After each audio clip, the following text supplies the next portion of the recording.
Daming natirang paninda, oh. Hindi naubos. Siguro, pinagkalat ni Baby na nakakahawang yung sakit ni Pipa. Natakot tuloy yung mga customer. That aling Baby talaga. So, Marites. Oink, oink. Oink. Mabenta siguro yung lutong ulam, no? Kaya lang, hindi ako kasarap magluto ng mga ibang putahe. Manong, don't worry. Because I owe you my life. Tutulungan kita. Masarap ako magluto. Ano? Lechon? Lechon? Manong, don't say bad words. Sorry.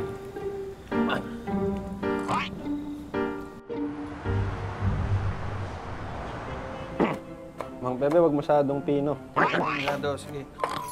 So, lagay ko ito dun, ano? Tapos sibuyas.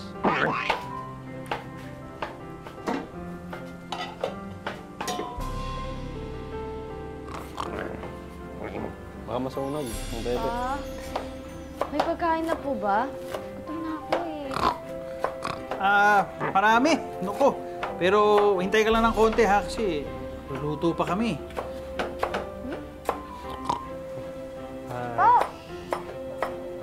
Bakit ang dami naman po niyan? Kasi, eto, nagluluto kami para ng lutong ulam, pangdagdag doon sa kakanin na binibenta ko. Alam mo naman, kailangan mag-ipon. Para pang kolehiyo mo, kaya kayod lang kami ng kayod. Alam mo na, diba? Ay, sana lang deserving yung anak nyo. Tawagin niyo na lang po ako pag luto na yung food. Ay, di mo kami tutulungan? Who knows, baka pag tinulungan mo kami, balik kita sa dati. Pa? Ako na po dito. Sige na po. Pahinga na po kayo. Tulong na po ako. Sige po, Pa, go! Papa, go na. Pahinga na. Sige. Sincere ako dito, ah. Okay.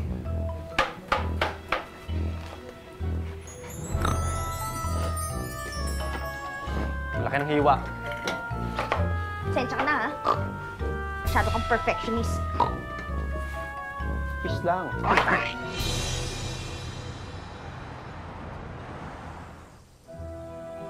Kuya, ito po yung sa inyo. O ano? Tumulong na ako, ha? Balik mo na ako sa dati. No can do, Pippa Pig. Di mo ako maluloko. Alam ko na tumulong ka lang kasi gusto mo bumalik sa dati.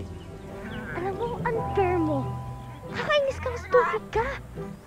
Papa, tingnan mo tong biik na to.